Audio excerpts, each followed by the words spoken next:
नमस्कार। आज आठवड्याच्या पहिल्या कामकाजाच्या दिवशी सकाळी शेअर मार्केट सुरू झाल्यापासून तेजी होती आणि दिवसभर तेजी वाढत होती।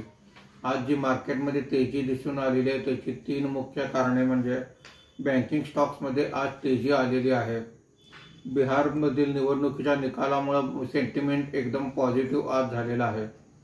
अमेरिकेकडून 200 पेक्षा जास्त आयटम्सवर फूड्स आयटमवर टेरिफ दरात कपात करण्यात आलेली आहे। या सर्व गोष्टींमुळे आज तेजी दिसून आलेली आहे। मार्केट बंद होताना सेन्सेक्स हा 388 पॉईंटने वाढून 84,951 वर बंद झालेला आहे। बऱ्याच दिवसानंतर निफ्टी 103 पॉईंटने वाढून 26,013 वर बंद झालेला आहे। आज सर्व इंडेक्समध्ये तेजी दिसून आलेली आहे। सर्वात जास्त तेजी बीएसई ऑटो इंडेक्समध्ये 0.86% ची झालेली आहे। बीएसई पॉवर इंडेक्स 0.83% वर आहे। BSE mid cap index 0.66%, BSE small cap index 0.59% वर आहेत।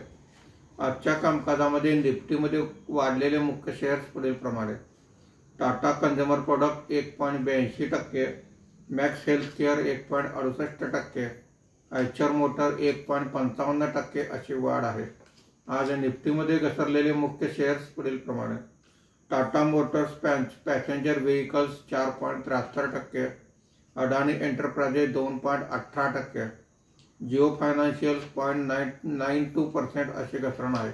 एकंदरीत आजचा दिवस हा मार्केटसाठी अतिशय चांगला ठरलेला आहे। धन्यवाद।